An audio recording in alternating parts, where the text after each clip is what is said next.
con la estructura de directorio. Ejemplo básico, directorio del usuario administrador está en /root. Usuarios locales están dentro de la carpeta /home. Puede ser JPeres, profesores y alumnos, si es que estamos diciendo de un usuario individual o un grupo. Un grupo también puede estar agrupado, ¿no? Como en este caso, profesores o alumnos. También hay otro sistema, el sistema NIS, que sirve para usuarios en remoto. Tenemos que estar dentro de users y el nombre de usuario, ¿no? JPeres. Tenemos un ejemplo de una jerarquía del núcleo de Linux. Hay un disco duro que tiene particiones. Tenemos una memoria de intercambio, la memoria swap. También tenemos el directorio home para todos los usuarios, ¿no? Carpeta de los usuarios. Tenemos la raíz, es donde están todos los otros directorios que cuelgan de la jerarquía. Existe media, por ejemplo, para los que son los dispositivos extraíbles, como un CD-ROM, como un dispositivo USB, etc. Tenemos ahí comandos útiles para todos los usuarios. ¿Dónde van a estar? Van a estar en bin o en usr bin. Comandos útiles para el root va a estar en sbin o en usr sbin. Luego tenemos todo lo que hay abajo de usr.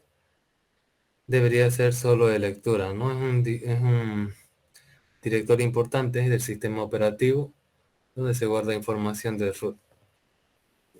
Los programas que no están incluidos en una distribución Linux van a estar en usr local y grandes aplicaciones van a estar en /opt.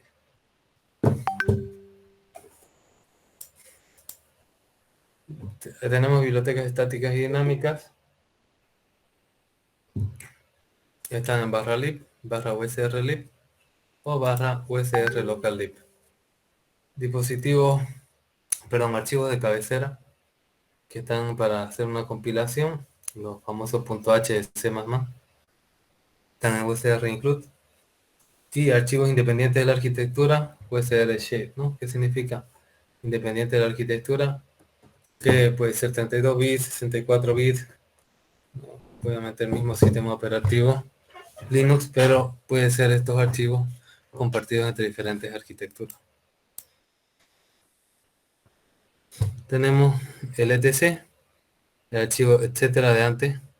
En este directorio tenemos información de configuración, también hay información del sistema de archivos, punto de montaje, opciones. Todo eso está en etc fsetup. Tenemos cuenta de usuario, etc passwd, password de los usuarios, etc shadow, y también script arranque en etc init.d.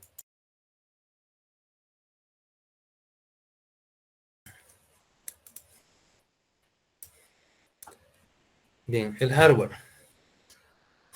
Hay un dispositivo, hay un directorio que se llama /dev, y ahí están la información del hardware. Entonces, por ejemplo, si vemos un /dev /hda, ese ID primario master, es decir, es un disco duro ID de los antiguos primario master.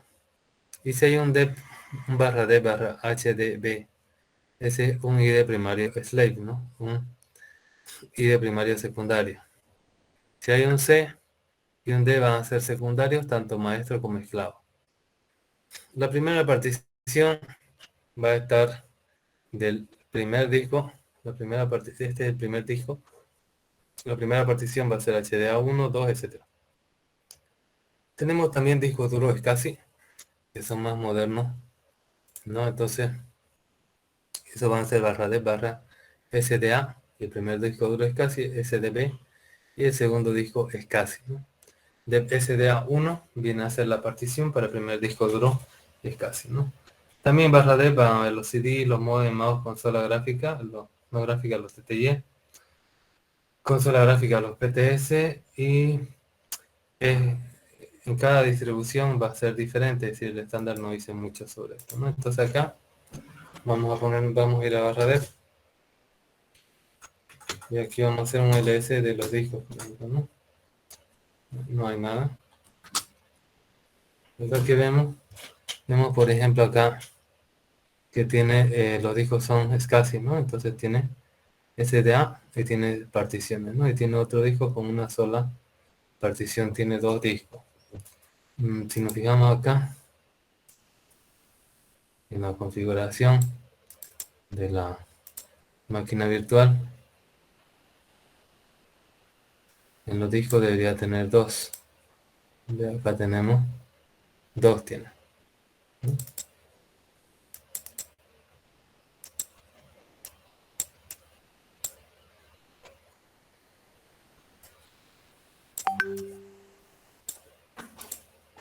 Bien, continuamos. El hardware, en realidad, el hardware no está guardado ahí, sino que se crean archivos virtuales que representan las estructuras de kernel en ejecución, como por ejemplo el CPU, la memoria, las tarjetas, etc. Los discos, los directorios barra proc y barra sys no se corresponden con disco físico, sino que son un medio para enviar y recibir información directamente del kernel. Cuando se lee o se escribe en algún archivo barra proc, se está pidiendo o recibiendo información del kernel. Tenemos barra proc barra CPU, barra proc barra PCI para las tarjetas PCI, barra proc barra IO port para el puerto de entrada y salida, barra proc barra meminfo para la información de la memoria, barra proc NN, información de un determinado proceso. Por ejemplo, si yo lo que quiero es voy a barra proc y a un CAD de CPU info y me dice acá que es un Intel Genuino i7 de 2 GHz. Acá me dicen, ¿no? ¿Cuántos megahercios tiene el CPU? Todo esto no es una máquina que está virtualizada. Si yo digo mi memoria, me dice que es, voy a hacer un payless.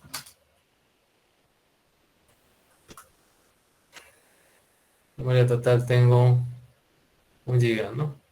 Memoria libre 700 megas. Ya me dice cuánto está cacheado y toda la información compartida también que tiene la memoria, ¿no? También si veo la información de los puertos que yo tengo de entrada y salida, son ahí demasiados puertos, ¿no?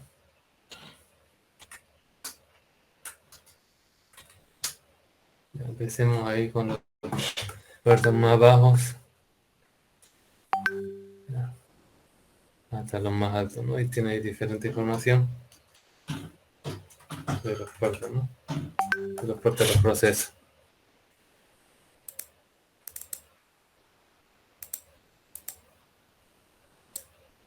Bien, la documentación puede estar en USR ShareDoc y los archivos del manual van a estar en USR-Man, ¿no?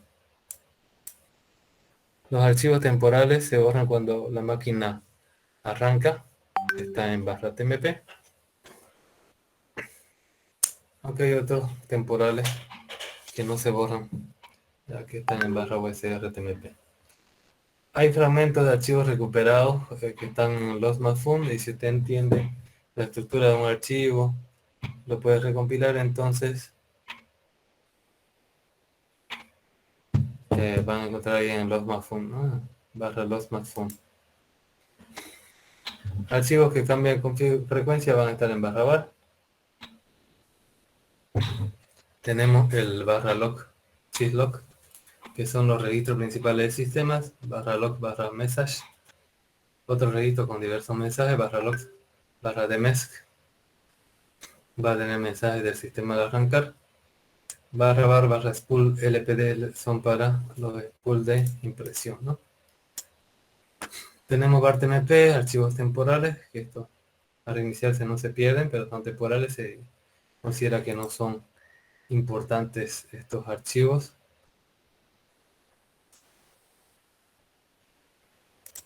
Tenemos barra bar, barra mail, correo de los usuarios, barra bar, barra room. Es la identificación del proceso de los programas que están en ejecución. Barra boot, todo lo requerido para el arranque, antes que el sistema ejecute programas de usuario. Por ejemplo, si quisiéramos nosotros hacer algo de arranque como cambiar la shell en la que en el que se inicia, ¿no? Normalmente los usuarios ahora se inician en la shell bash. Entonces, si yo quisiera que se utilice la shell csh o sh o dsh, entonces ahí lo podría hacer un pequeño script, ¿no? En barra boot.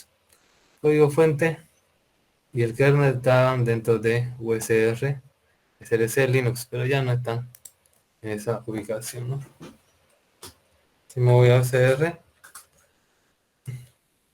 me voy a SRC, fíjense, no hay nada. Si quiero ver oculto, no tiene nada. ¿Ya? Lo han cambiado la ubicación del kernel, ¿no? Está más protegido. Tenemos también los montajes automáticos. Cuando ustedes hacen un file system y después hacen otro file system en el sistema de archivo de usuario, te necesita hacer un punto de montaje para poder acceder del disco duro que ya existe. Entonces se necesita hacer otro montaje, ¿no? Pero hay algunos dispositivos que se montan de forma automática y se puede utilizar, como los CD-ROM. Tenemos los zip, que antes de que nacieran los CD, eran los candidatos a reemplazar a los floppy, a los disquetes que decimos acá. Si existe más de un CD, va a estar enumerado, así 0, 1, y el primero obviamente va a ser el que no tiene número. MNT es un directorio vacío para que el administrador monte un sistema de archivos que necesita temporalmente. Los programas no deberían utilizarlo. Bien. Vamos a ver el montaje del sistema de archivos, una introducción. Los comandos hemos utilizado mount y df, el etc es fsetup, tipo de sistemas de archivos, sistema de archivos en espacio de usuario y el sistema de archivos de conexión remota. Existen dos protocolos que utilizamos para conexión remota vía comandos vía consola. ¿Conocen ustedes cuáles son esos dos protocolos que dominan el mundo de la conexión remota? SSH y Telnet. Bien, bien, ¿no? SSH y Telnet. SSH es un protocolo que es seguro, perdón, seguro, y Telnet es un protocolo que es inseguro. ¿Ya? ¿Se acuerdan en qué puerto estaban? Son TCP 2021, no, 22, 23. 22 y 23, ¿no? Ya. Entonces, tenemos esos dos protocolos. Entonces, el protocolo seguro SSH tiene que tener su propio file system, su propio sistema de archivos para poder acceder remotamente. Y entonces, vamos a hacer una introducción a este montaje de archivos. Hay un sistema de archivos. Normalmente no todos los archivos del árbol de directorio se encuentran en el mismo disco. Existen los puntos de montaje, son directorios que pertenecen a un disco o partición distinto, junto con todo su contenido, excluyendo otro punto de montaje. Se puede consultar los puntos de montaje junto con los discos o particiones que están montadas en ellos con las órdenes mount o fs. Aquí tenemos el comando mount, muestra las particiones, punto de montaje, tipo de partición y opciones que hay en cada una de ellas, ¿no? IDF muestra cada una de las particiones con sus archivos reales montadas en el sistema, el punto en el que está montada, su capacidad y su uso. Bien, vamos a explicar un poco eso del punto de montaje. Por ejemplo, yo tengo dos discos duros. Cada disco duro tiene 4 particiones.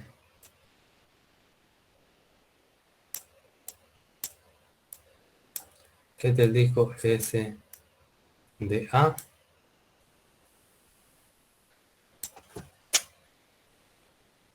Este es el disco SDA. Este es el disco SDB.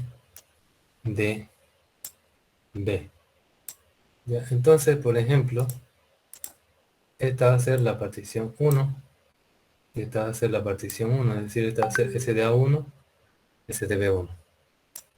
Después van a tener una segunda partición, una tercera partición. Acá lo digo al mismo tamaño, pero normalmente lo digo no tienen particiones del mismo tamaño, ¿no? Y esta es la cuarta partición. Empecemos acá. Este va a ser el disco que tiene el sistema operativo. Por ejemplo, se ha creado con el X2, con el sistema de archivo X2. Está todas las particiones inicializadas y acá, dentro de esta partición, está barra home.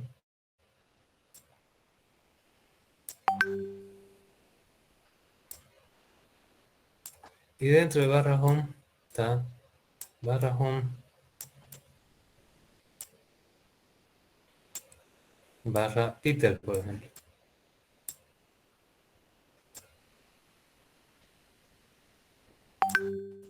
Y dentro de Peter, por ejemplo, quiero yo descargarme juegos.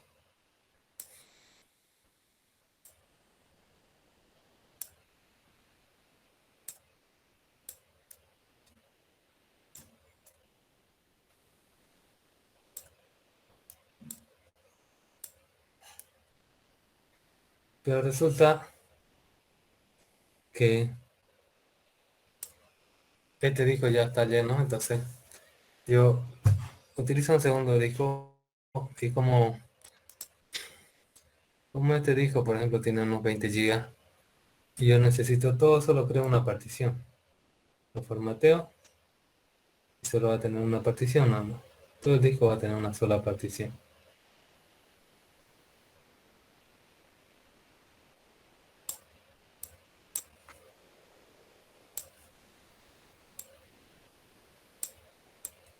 Entonces, yo con el comando mount digo que a esta partición, a un mount,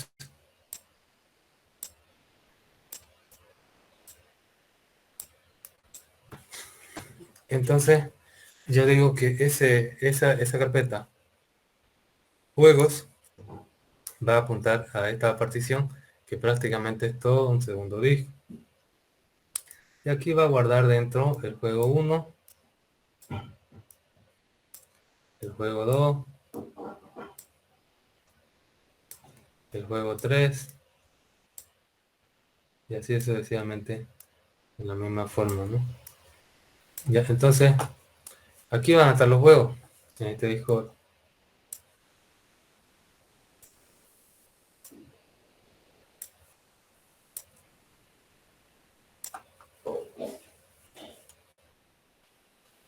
Ahora, ¿qué pasa si yo este, qué pasa si yo utilizo un comando que se llama mount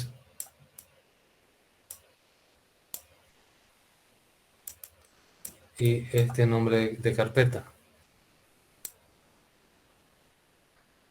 El montaje, es decir, este enlace que hay del punto de montaje, esto se llama punto de montaje por si acaso, con el disco físico va a desaparecer, esto va a desaparecer así como este, que desaparece. Ya, entonces, ¿van a seguir guardados estos juegos en este disco duro? Sí, van a seguir guardados hasta que no se borre, pero no van a ser accesibles porque está desmontado el punto de montaje. ¿Entienden?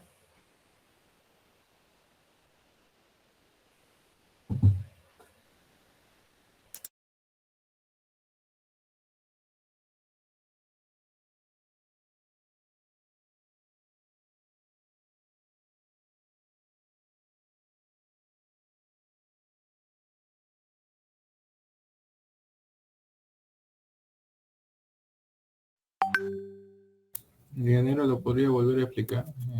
Me quedé en que lo instaló los juegos en la carpeta juegos, los tres, y ahí no. Ya bueno, hasta ahí ya está. Ya lo instaló, está guardado en el disco duro. Entonces después lo desmonta esta partición SDB1 con el comando umount. Ya lo va a desmontar. Significa que este enlace se va a desaparecer entre esta carpeta que está en esta segunda partición de este primer disco con la partición del segundo disco.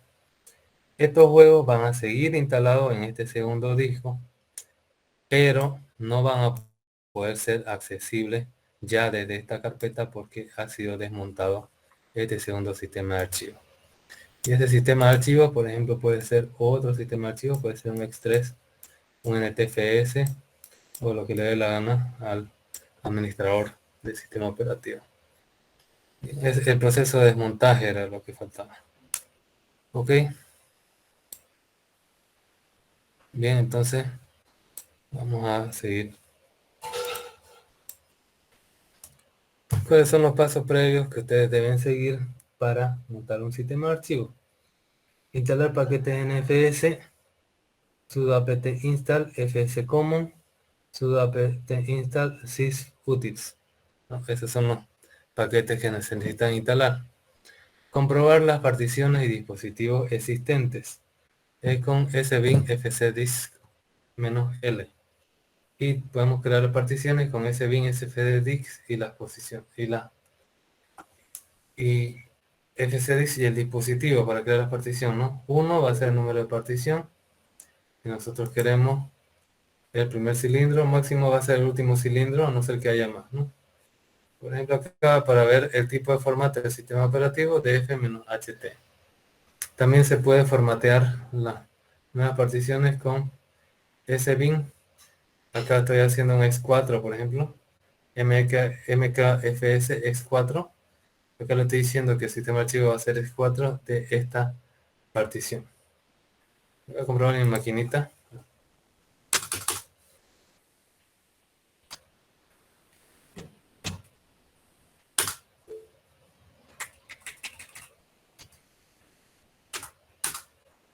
Y acá tenemos que está, fíjese, la partición SDA1 montado en la raíz. Entonces, ¿y qué tipo es? Sistema de archivo SDA1, ¿no? Está montado en la raíz. Esta información no es suficiente para mí, entonces voy a utilizar el comando mount. Y aquí veo que de tipo x4. Fíjense, está acá x4. Ese es el tipo de archivo, de sistema de archivos que tiene. Ahora, por ejemplo, en ese bin tenemos los make file system de lo que yo quiero, ¿no? Entonces voy a ir a ese bin y acá tengo los make file system. Y acá tenemos para que sea x3, x4, etc. Voy a ver qué particiones tengo que no están inicializadas, ¿no? Solo tengo SDA1 ahí. Entonces voy a hacer un ls de barra def barra sd asterisco y me dice que hay un SDA2, hay por ejemplo un SDB1, ¿no? Entonces lo que voy a inicializar el sistema SDB1. Entonces voy a hacer un make file system.x x3, por ejemplo, que sea barra def barra SDB1, ¿no? Dice last mountain o montaje. Dice, la última vez se montó esto dentro del directorio home de L. Vargas. ¿Usted quiere proceder a formatearlo? Dice. Anyway, sí o sí, yeah, ¿no? Entonces, ahí lo está. Ya lo formateo eso, ¿no? Entonces ya lo tengo preparado. Esta partición.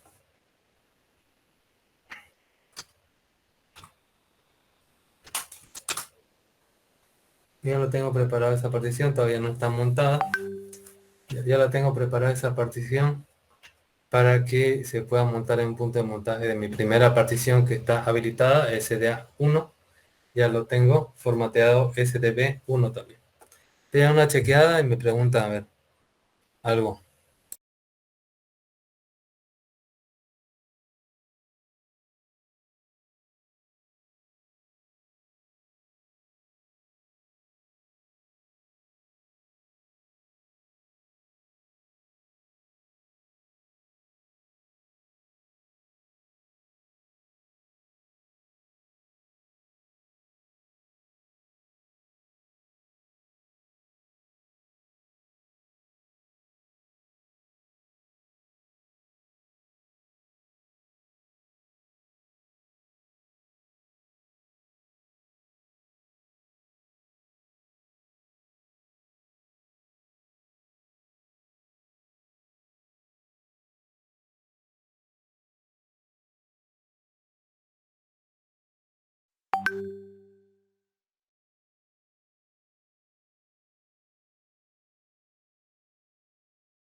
Bien, continuamos.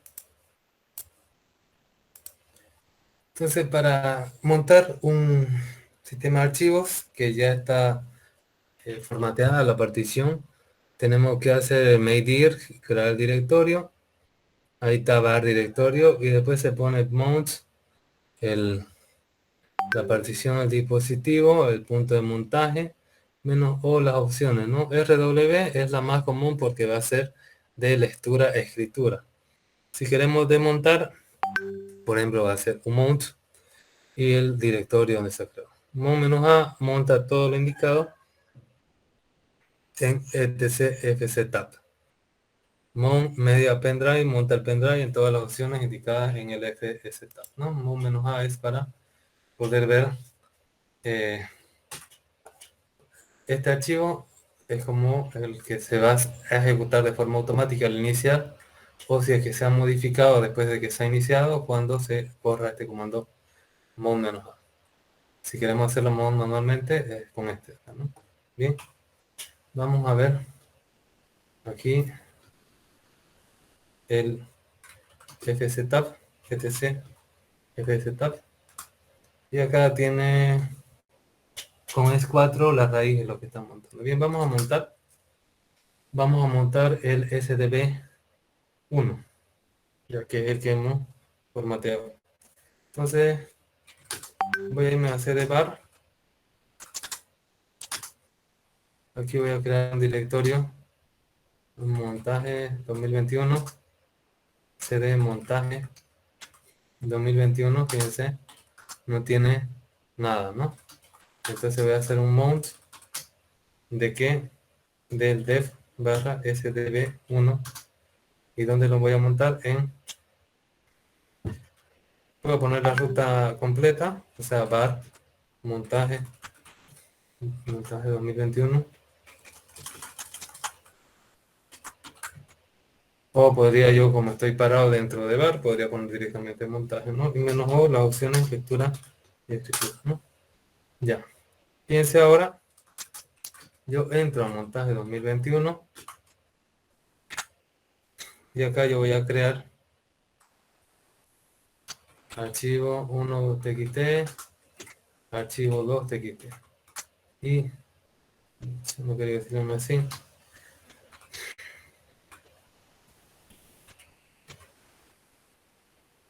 Cambio el nombre y llamo ls y tengo eso, fíjense, tiene su propio logmafun, ¿no? Si yo hago un df -lh, Ahí están, aparece abajo el punto de montaje, ¿no? Tiene una chequeada un minuto, después lo vamos a desmontar.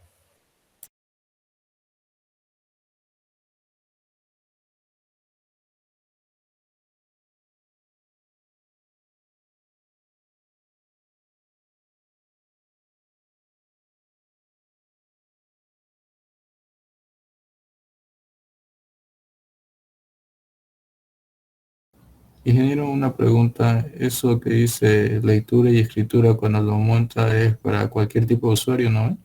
¿O es para solo root? Es para cualquier tipo de usuario, porque está dentro de bar. Si estuviera dentro de bar, TMP o si estuviera dentro de home, es para cualquier tipo de usuario. Si estaría dentro del root, sería solo para el root.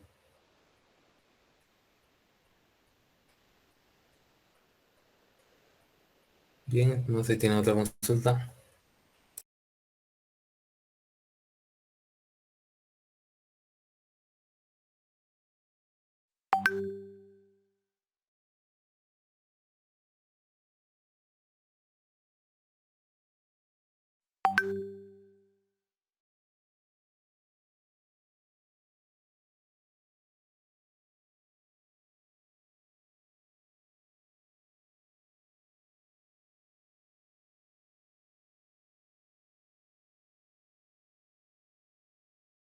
Bien, pues ya lo han chequeado, cómo se monta. Ahora, por ejemplo, yo si el archivo 1, si yo lo quiero hacer con un nano,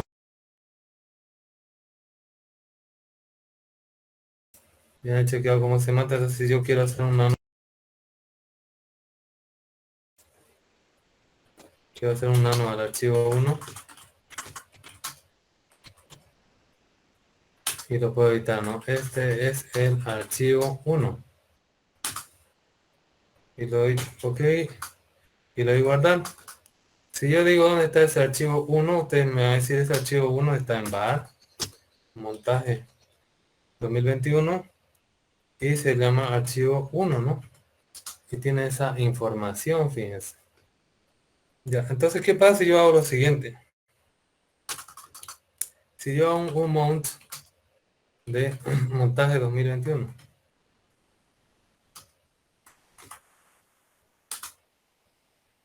¿qué ha pasado?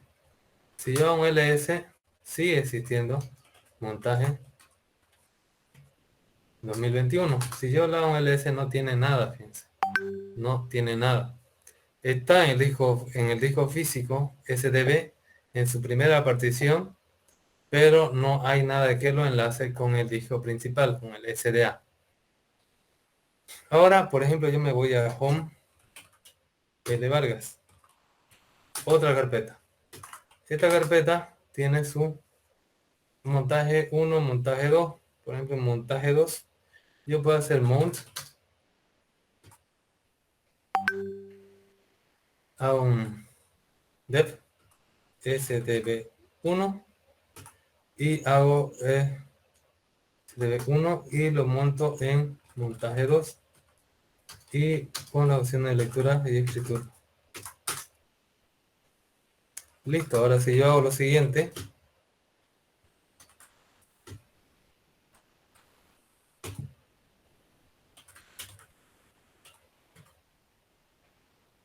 fíjense, está el contenido del archivo 1, ahora ya está en otro lado, no está dentro de montaje 2, dentro de Home Elevator, ¿no?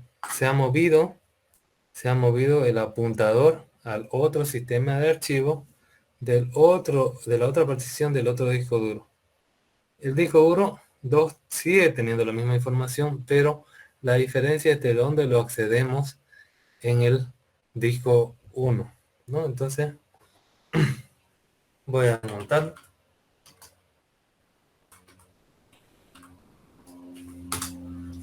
y ahora ya no hay esto, no existe. ¿Qué es lo que yo he hecho?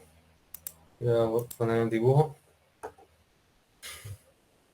Esto que antes estaba en Peter, digamos, primero se montó, luego se desmontó y hubo un tercer caso que lo que se hizo un mount otra vez,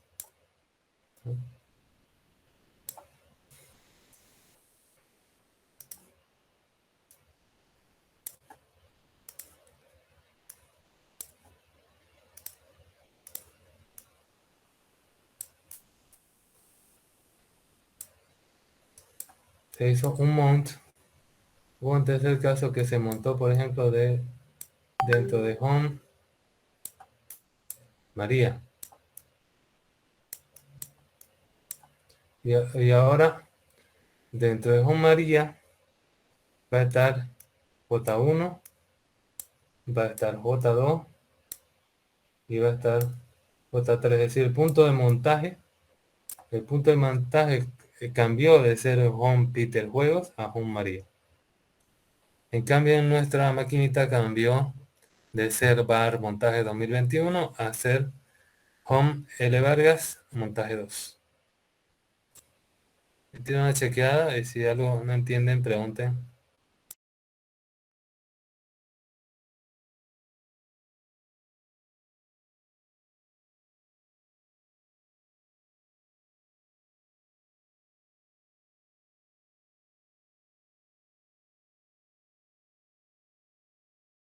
Ingeniero, supongo que al guardarlo en la carpeta de un usuario, no podría haber otro usuario en su carpeta, ¿no? Exactamente ese punto de montaje.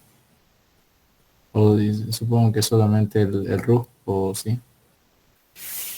Ya, eso es una cosa un poco distinta.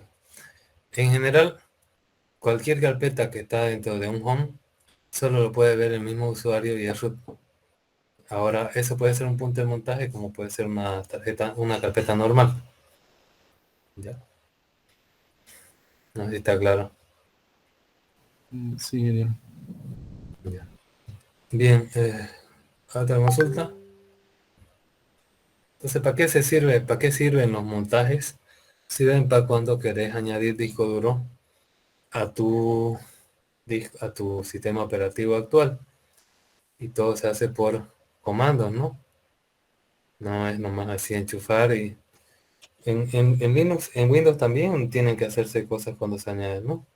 Tienes que ir a la administración de dispositivos, darle un formatito, a la partición al disco duro nuevo y después recién ya te aparece, pero en Windows es distinto. Cada partición se vuelve una unidad de almacenamiento. En cambio en Linux, todo el árbol sigue una estructura única, ¿no? Una estructura jerárquica. Esa es la diferencia. Y continuamos. Bien, tenemos acá tipos de archivos tradicionales, MS-DOS, VFAT, FAT32, NTFS, ISO 9660, Minix de Tannenbaum, que es precursor de los Linux. Y acá tenemos X2. Y acá tenemos otros que tienen Journal, como X3 y X4, que se ha utilizado, por ejemplo, en la demostración. Tenemos también Reserve, JFS, XFS. ¿Esto qué significa Journal? Journal significa que se puede recuperar más fácilmente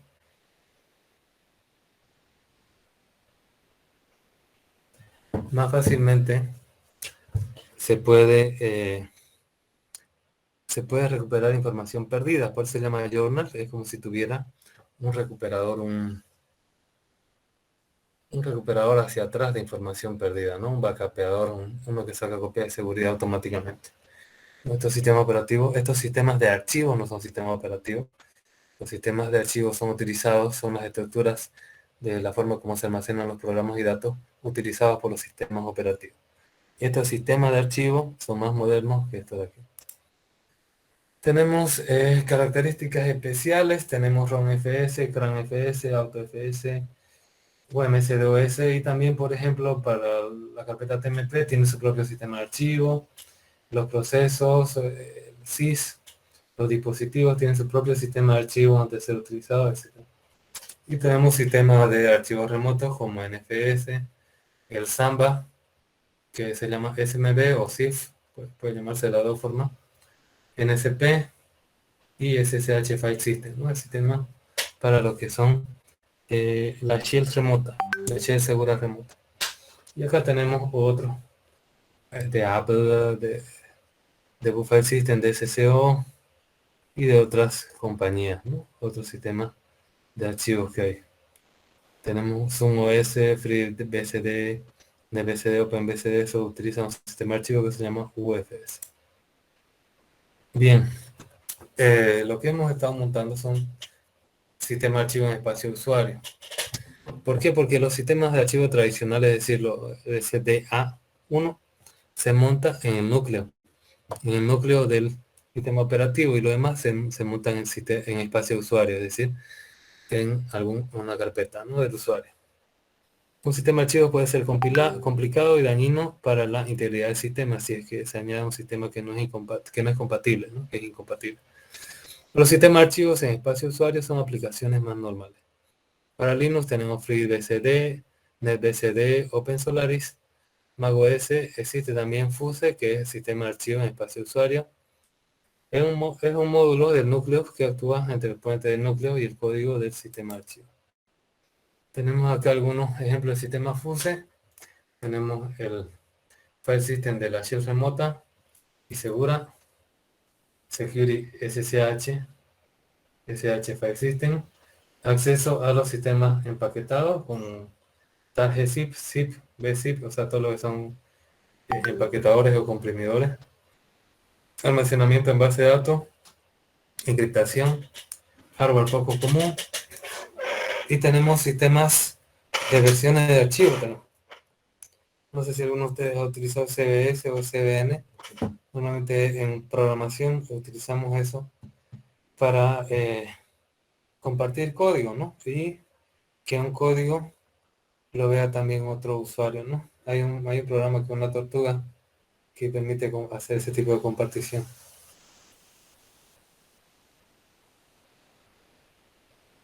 Tenemos monitorización también de los sistemas de archivo. Bien, acá tenemos el sistema de archivo remoto, Secure Shell File System, basado en Fuse, sistema de archivo para la red. Es menos eficiente que el Net File System o el sistema de archivos de red, pero es más seguro. Y ahora para la velocidad de las máquinas actuales, pues está bien. En el servidor basta disponer del demonio SSH convencional. En el cliente basta instalar el paquete SSH File System. Para montarlo es lo mismo que el mount. Se pone, si acá yo lo que quiero montar es el home remoto, pongo SSH File System -C. El usuario que va a ingresar al otro lado, arroba la máquina, si tienen un nombre que esté en /host, o si no con la dirección IP, y después se pone el punto de montaje. Ahora si yo quiero montar un directorio remoto, si ustedes le ponen así nomás se va a montar el home, pero si ustedes le indican después de 2 puntos un directorio, ese se monta en el punto de montaje. Para montar fusermount -u y el punto de montaje, ¿no? El sistema de arranque tradicional de Linux, el System 5, es completamente secuencial y no es adecuado para las máquinas actuales. Por ejemplo, espera a que se monte el DHCP para empezar a arrancar las funciones X, es decir, la parte gráfica. Entonces lo hace más lento. Los discos modernos son externos, desaparecen, están en red, ahora ahorran energía, son más rápidos, ¿no? Entonces, bien, vamos a ver si podemos utilizar este montaje en remoto.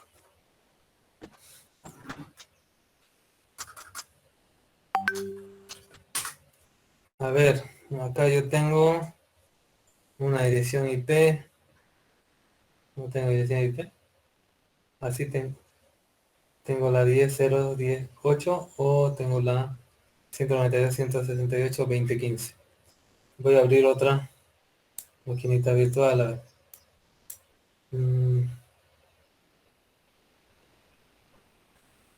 Esta está pesada. Vamos a esperar un rato a ver que lo abro.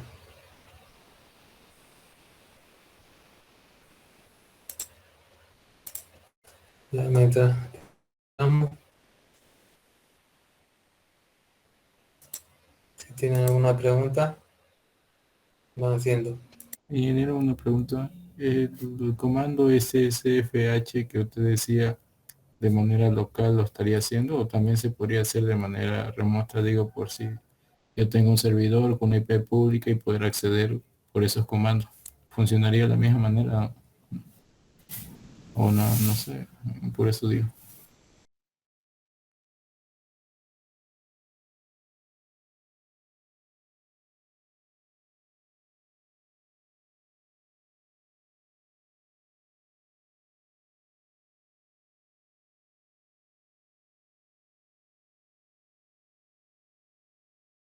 Bien, si estos comandos sirven para poder montar un dispositivo, un directorio que está en una máquina remota. Ahora, si yo estoy en un dispositivo remoto y yo tengo los permisos necesarios, claro, puedo montar de otra máquina remota, más remota. Sí se puede. No sé si esa es la pregunta. Sí, lo mismo que usar SSH, ¿no? Sí, sí. Pero esto es hacia un Aquí está, directorio o usuario. aquí está montando un sistema de archivos, ¿no? No está solamente accediendo remotamente. Cuando accedes remotamente, vos estás dentro de la máquina, la otra máquina. En cambio, cuando montás, lo que estás haciendo es que parte de la otra máquina esté compartida con tu máquina.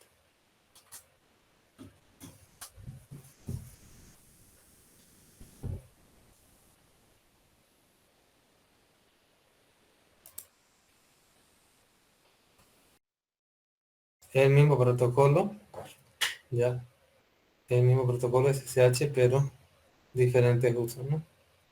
El que vos utilizas es para acceder remotamente y este es para montar remotamente un directorio.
Bien, acá tengo otra maquinita que tiene su IP la 10.0.10.5.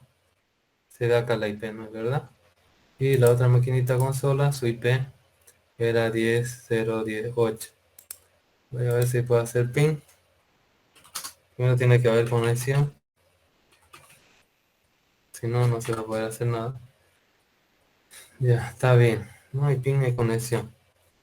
Entonces, voy a irme a home.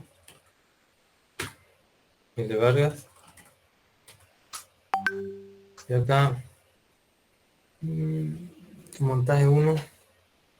Tengo acá una carpeta que se llama montaje 1. De un ls, no tiene nada. Voy a crearme archivo. Archivo,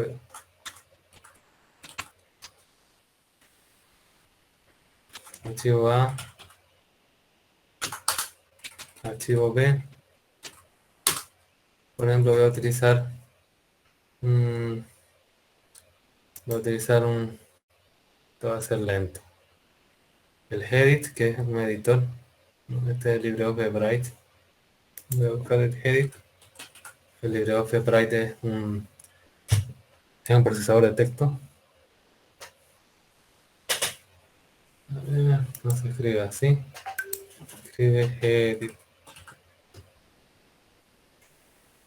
Y con ese lo voy a abrir. Hay que clicar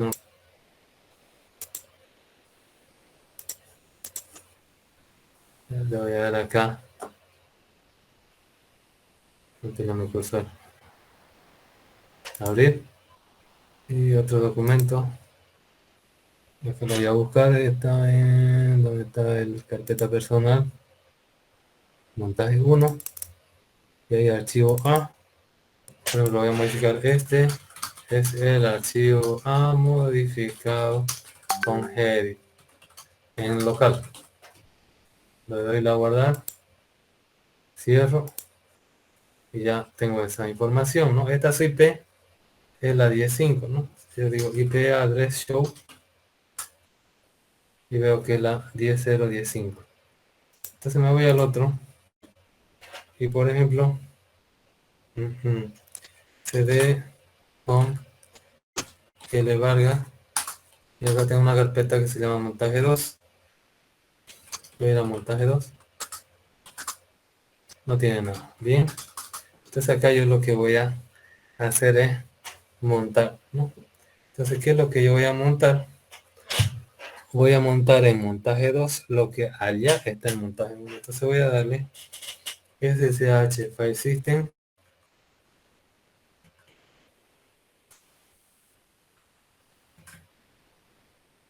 Me está reconociendo.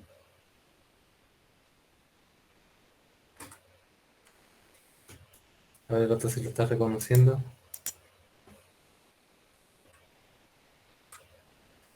Sí, este lo reconoce. Este va a ser entonces este va a ser este va a ser mi cliente y el otro va a ser mi servidor. Y entonces voy a borrar esto. Ya no tiene nada. Montaje 1 acá.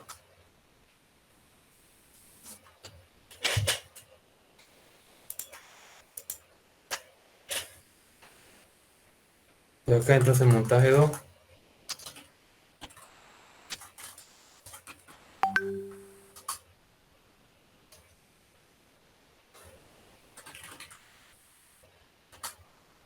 Ya voy a crear los archivos.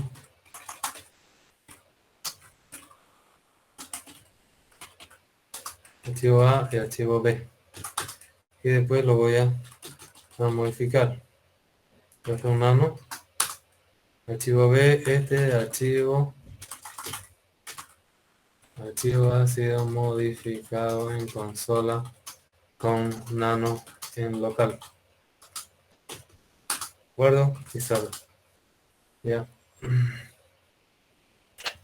Entonces, aquí voy a tocarla, ¿no? Entonces, SSH, File System.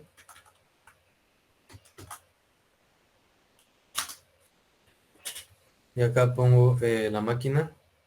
Tengo que poner la máquina y también tengo que poner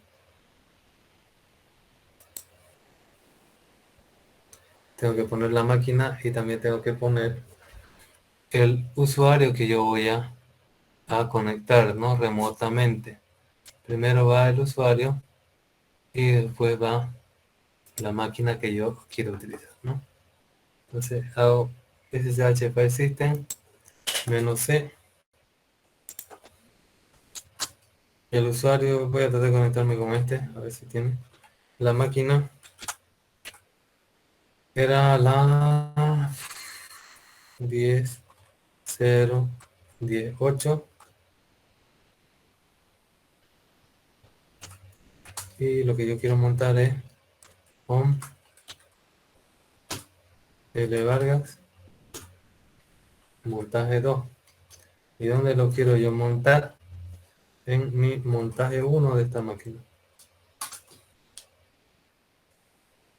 Me pide la contraseña.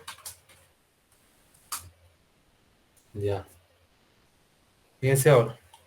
Si yo un ls, está ahí montaje 1, ¿no es? Me voy a montaje 1 y hago un ls. Y ahí está archivo A y archivo B que están en la otra máquina. Yo, por ejemplo, si hago un edit de archivo B, que es el que se ha modificado, .txt, edit.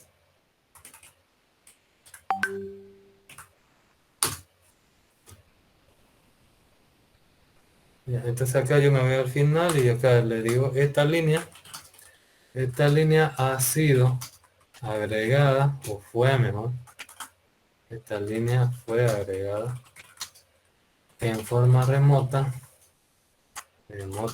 con edit. Y le doy guardar. No se pueden guardar a veces. No tengo los permisos. Es que es un archivo de root. No. ¿Qué pasa si le doy chmod? Lo que nunca tiene que hacer ya. Todos los permisos a todos los archivos. Y ahora lo puedo guardar. Y ahora sí ya me dejo guardar. Entonces ya lo guardé. Si yo quiero hacer un nano de archivo B, tiene esa información. Ya, entonces yo acá ya quiero desmontarlo. Entonces hago user fuser mount menos u y el punto de montaje que es montaje 1. Ahora si yo hago un cd montaje 1, no hay nada, ¿no? No hay nada. Y si me voy en la otra maquinita, si doy un cat, por ejemplo, a archivo B, este no tiene, por ejemplo, edit, pero remotamente se ha agregado con el edit, ¿no? Entonces, le voy a poner un rato. Ahí está.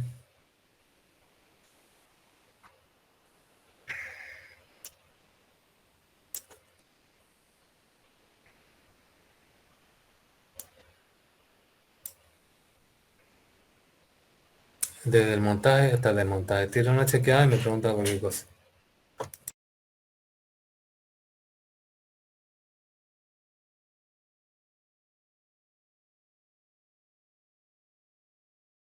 Ingeniero, usted lo está montando a la carpeta montaje uno, ¿no?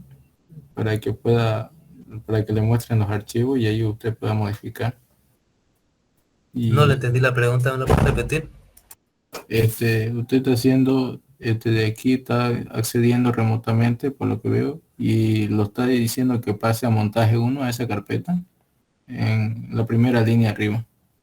Claro, yo estoy accediendo a la carpeta montaje 2 de remoto y le estoy diciendo que montaje 1 de local sea su punto de montaje, ¿no? Para poder acceder a la remota desde ahí en local.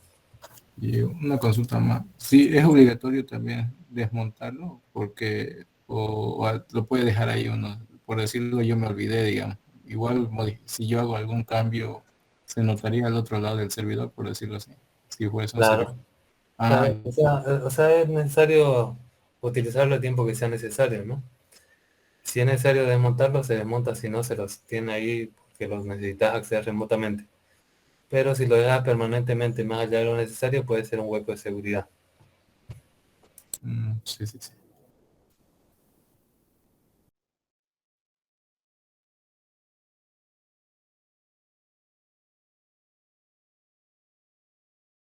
Si alguno más tiene otra consulta, si no, mírenlo.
Bien, bien, entonces seguimos.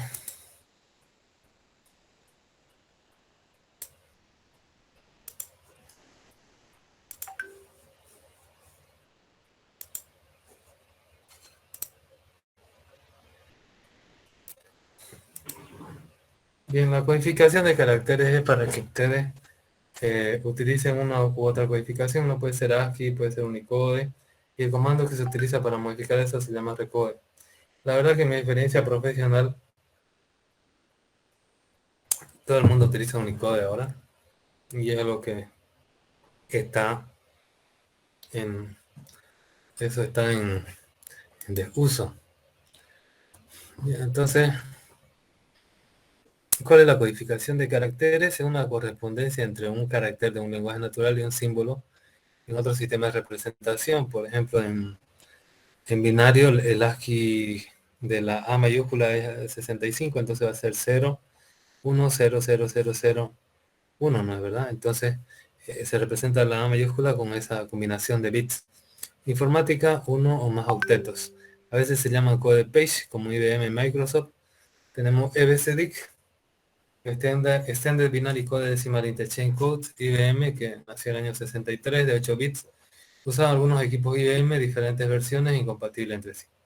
Tenemos ASCII, que es la American Standard Code for Information Interchange, o codificación estándar americano para intercambio de información. Fue estandarizada por la ANSI, por la American National Standard Institute, el Instituto de Estándar Nacional de Estados Unidos, en el año 1967, es de 7 bits y solo servía para el idioma inglés. Después tenemos el ASCII extendido, que es el que ya se utiliza de 8 bits y tiene algunas mejoras, ¿no? Sobre todo para que nosotros podamos representar las ñ, el símbolo del euro, el alfabeto cirílico, por ejemplo, para los países eslavos, ¿no? De Europa del Este, ¿no? El alfabeto árabe, etcétera. Tenemos Unicode, que nace un estándar industrial que nace del Unicode Consortium en el año 1991, compatible con el ISO 10646 y representa a todos los caracteres de todos los lenguajes que existen en el mundo. Tiene más de 100.000 caracteres, ¿no?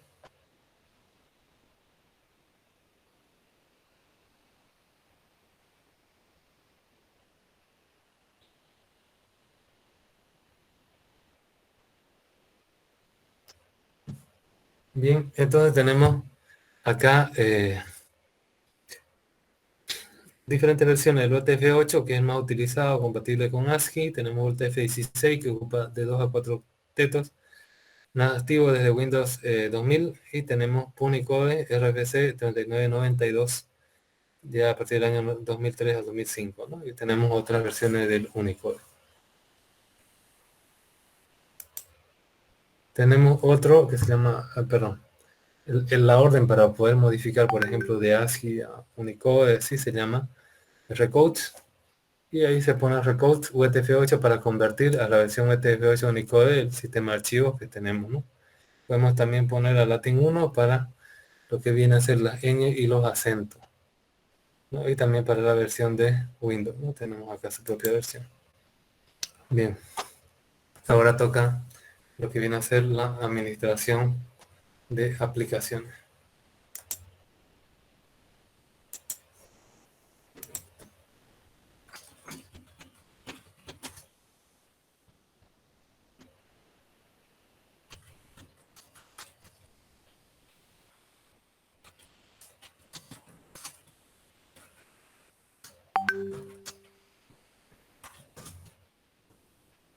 Bien, entonces, para no quedar a media, vamos a parar aquí hoy día y el día miércoles, no, hoy es miércoles, el día viernes, vamos a continuar con administración de aplicaciones. Les voy a subir en el transcurso del día una tareita a la plataforma para que hagan sobre este tema hasta el día viernes a las 1 de la tarde. Ya, no sé si tienen alguna consulta antes que acabe la clase.